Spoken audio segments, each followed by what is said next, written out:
Hi, welcome back. In today's topic, we're going to talk about how do we import flat file data into HDA container database tables in XS Advanced. There are a couple of ways we can do this process. The first one is import file process, and it is very similar to how we used to do in XS Classic using HANA Studio by going into File menu, import a CSV file into database table.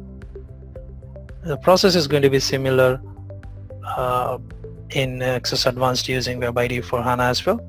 So you got a HTTP table definition as a source file in design time, project workspace. As part of the build or deployment, it's going to get created as a runtime object in HDA container table. And then it's going to be a CSV file can be imported from your local desktop into the HDA container table object. It's a very simple process, and it is no different than how we used to do in XS Classic using HANA Studio. Coming to the second one is design time file process.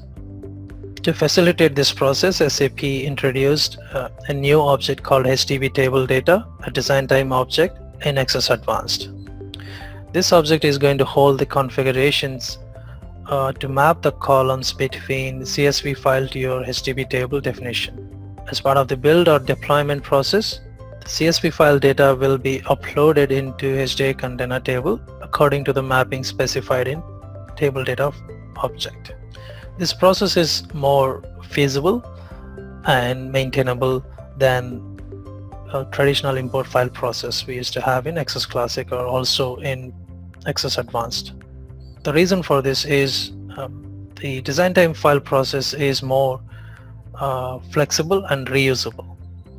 Other developers also can take the CSV file and make their changes to it and then build the object in their own containers for testing purpose. And secondly, when it's getting deployed to the quality and production system, it can have a version history maintained in GitHub repository as part of source control, so that we understand who make the changes and what are the changes made in the past few iterations. Okay, now let's understand how we can do the file import process in these two different ways in Web IDE for HANA system. I'm going to log on to my Web IDE. I got a project called Flat File Import, an MTA project I created. I also have a DB module created inside that project, and then I got a source folder by default, and I got created two folders for my object development. The first one is tables.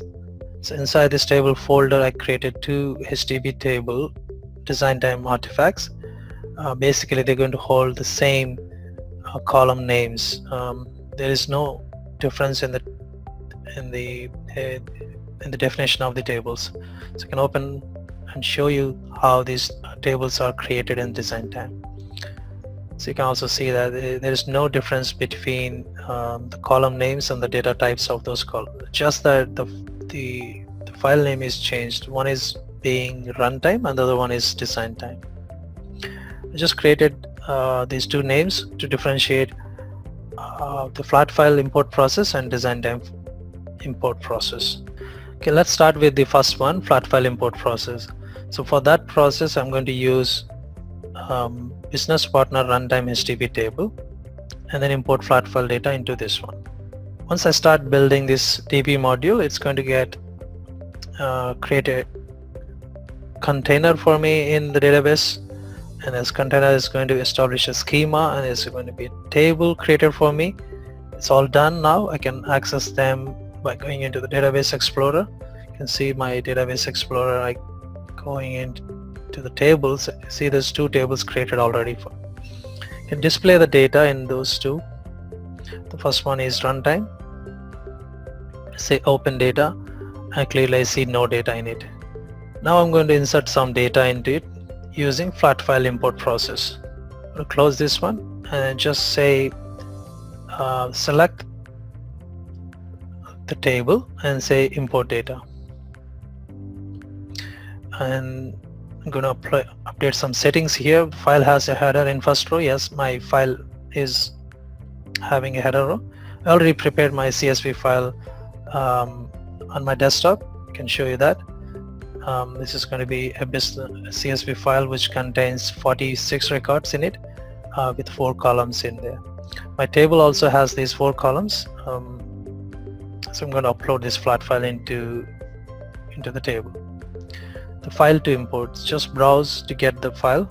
This is going to be my business partner. So open it, and I'm also by default it is going to take your table name as your target, because we are selecting the table as a target for our file import process. I'm going to say step 2. It's going to propose the mappings between your database column to your source column. If you wanted to make any changes, you can do here. And I wanted to go next, and then going to say save all successful records and list the errors. I'm going to see the summary of the import. So see that this is how the data is going to look like after the import process. I think it looks everything fine to me, so I'm going to just say import into database. It's going to process the data and upload into the database table. So you can actually show import summary as well here.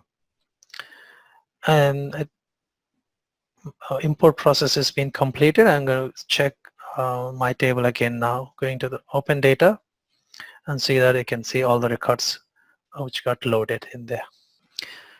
It's a very simple process, and we can also notice there is no difference between how we used to do file import into traditional database table versus HDA container database table.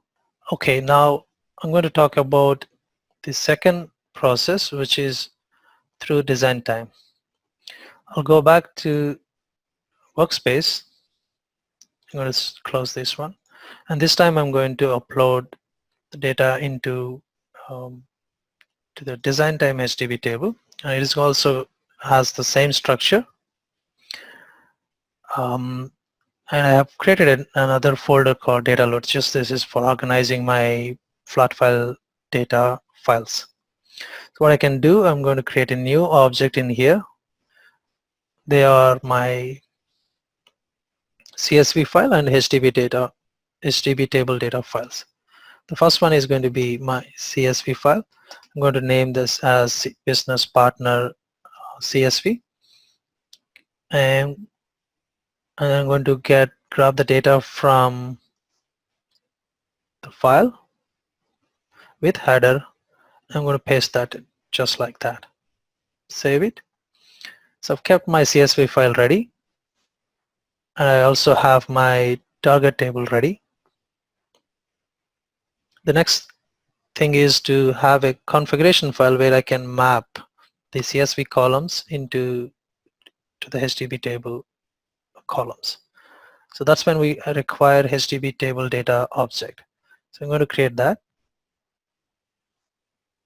We'll say new file, a business partner HDB table data. I'm going to need a JSON syntax for configuration and setting up the mappings. So I'll take the template from my notepad file. This is a very common general template I'm taking. So I'm going to adjust the parameters according to my current requirement.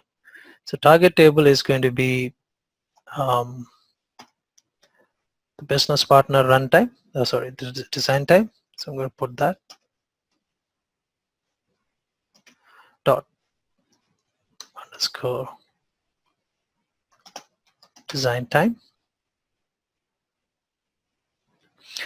and the CSV file name is the one I just created. That's businesspartner.csv, all lowercase,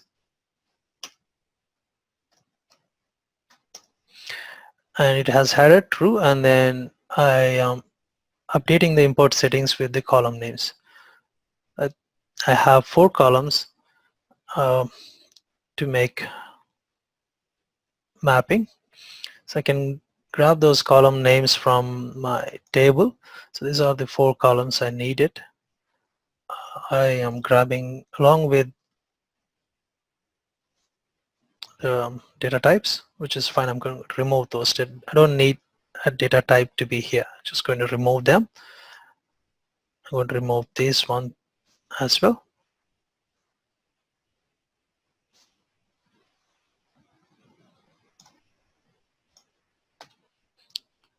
And then I don't need a comma in the end. So I think the syntax is being adjusted according to my current requirement. I'm going to save this one. So I've got 2 new files as I shown in the initial diagram here. I got CSV file and HDB table as part of design time process now, along with your HDB table definition. So I'm going to build the data loads folder so that these 2 objects can be built. I'm going to say build, select files. And as part of this build, as I said before, the flat file data saved in CSV file will get loaded into the HDB table automatically. So this build is being completed. Now I can go to the Database Explorer and see the runtime at the design time object whether it's been loaded. Yes, so you can see that now it's been loaded with the 45 records what available in CSV file. And this is how flat file import into the table can be done in design time. And you can also notice that in the CSV file data can be maintained by other developers as well. Once it is shared with the Git repository, other developers in your team can take that and also make some changes to it and build or deploy it and then put that changes back into the source code repository. And you can also see the repository versioning of what are the changes happen to the flat file. You wanted to see how the CSV and HDB table data files looks like in Git repository. I can show you in my other project which has data loads in it. So I got a business partner HDB table. I also have business partner HDB table data which maintains the version, which maintains the mappings to your table from CSV file. And you also have the flat file stored in data loads. That's going to be master business partner CSV file. This is how your source data is stored here. So that's why your the source control can be done for your flat file CSV data as well. In the first scenario, which is not possible because that's going to be one-time or manual file import process done by a developer. Okay, that's all about flat file import process in HDI containers. Thanks for watching this session. If you wanted to get more detailed training on these XSA and HDI container topics, reach out to me at SurampallyS@gmail.com. Thank you.